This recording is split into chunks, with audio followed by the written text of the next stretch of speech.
आज हम पुस्तपालन एवं लेखांकन में अंतर को जानेंगे। Difference between book keeping and accounting, क्या अंतर है इसको जानेंगे आज हम। तो जानते हैं, शुरू करते हैं।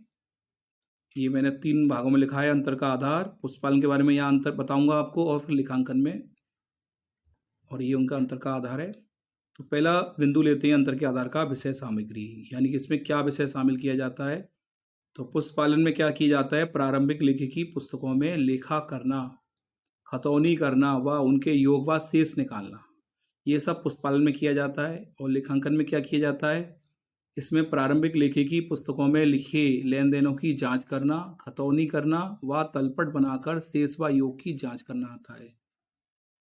यानी कि इसमें बनाया जाता है और इसमें उन सबकी जांच की जाती है। ये इसके अंदर विषय सामग्री आती है। इसके बाद सुधार व समायोजन, इसमें अशुद्धियों में सुधार व समायोजन के लेखे नहीं किए जाते, शामिल नहीं होते हैं। जबकि इसमें अशुद्धियों में सुधार व समायोजन के लेखे शामिल किए जाते हैं। इसमें मतलब किसमें, लेखांकन में।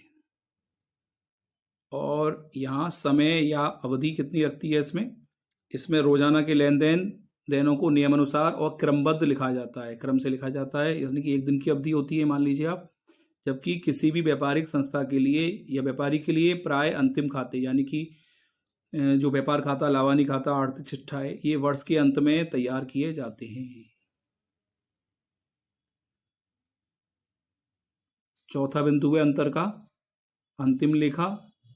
इसमें व्यापार खाता, लावानी खाता व आर्थिक चिट्ठा तैयार नहीं किया जाता है। अंतिम लेखों में ये तीनों खाते आते हैं, व्यापार खाता, लावानी खाता और आर्थिक चिट्ठा। ये खाता नहीं है, ये स्थिति विवरण है, लेकिन ये तीनों तैयार किए जाते हैं अंतिम खातों में। जबकि नहीं की जाती हैं, सॉरी, इसमें व्यापार खाता, लावानी खाता व आर्थिक चिट्ठा तैयार नहीं किया जाता है। जबकि लेखांकन में अंतिम खाते तैयार किए जाते हैं, यानी कि व्यापार खाता, लावानी खाता और चिट्ठा तीनों तैयार किए जाते हैं। और इसमें क्या अंतर है, इसमें विशेष ज्ञान व योग्यता की आवश्यकता होती है कि नहीं होती है, इसको पढ़ते हैं हम। यह एक लिपिकार है, यानी क्लर्क आदमी कर सकता है, या समान पढ़ा लिखा व्यक्ति इसको आराम से कर सकता है, जिसके लिए विशेष ट्रेनिंग, प्रशिक्षण माने ट्रेनिंग की आवश्यकता नहीं होती है।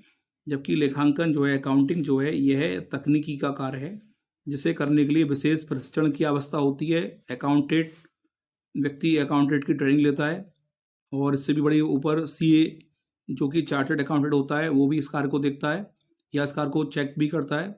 तो विशेषकर अगर अकाउंटेंट भी बनना है तो उसके लिए प्रशिक्षण की आवश्यकता होती है विशेष। क्षेत्र क्या है इसका, पुस्तपालन का क्षेत्र लेखांकन की तुलना में सीमित होता है, लिमिटेशन है इसकी। और लेखांकन का क्षेत्र पुस्तपालन की तुलना में बहुत व्यापक है। उत्तरदायित्व और निर्भरता, यानी कि इनमें क्या उत्तरदायित्व है और निर्भरता एक दूसरे पर कैसी है इनकी, ये पढ़ते हैं। पुस्तपालन ना तो लेखांकन के लिए उत्तरदायी है, रेस्पॉन्सिबल नहीं है, और ना ही उस पर निर्भर है, क्योंकि पहले यही तैयार किया जाता है। जबकि लेखापालक जो होता है, अकाउंटेंट जो होता है, वो पुस्तपालन के लिए उत्तरदायी है।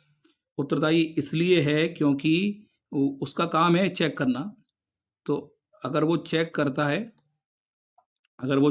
है तो अगर गलती उसमें रह जाती है या कोई परेशानी होती है तो वो पूरी तरह रेस्पॉन्सिबल होगा। और लेखांकन तो पूरी तरह पुस्तपालन पर ही निर्भर है, क्योंकि लेखांकन में हम जो भी चीज़ें तैयार करते हैं उसके लिए बेस चाहिए, एंट्रियाँ, खतौनी, और वो कहाँ की तैयार की जाती हैं, पुस्तपालन में। कार्य, इसमें लेन देनों का नियमानुसार लिखा किया जाता है। और इसमें क्या किया जाता है, पुस्तपालन से प्राप्त सूचनाओं का विश्लेषण किया जाता है, और विश्लेषण करके वित्तीय स्थिति, यानी कि फाइनेंशियल कंडीशन को के बारे में ज्ञान प्राप्त किया जाता है। तो निष्कर्ष रूप में हम कह सकते हैं कि लेखाक्रम वहां से प्रारंभ होता है जहां पुस्तपालन का कार्य समाप्त होता है।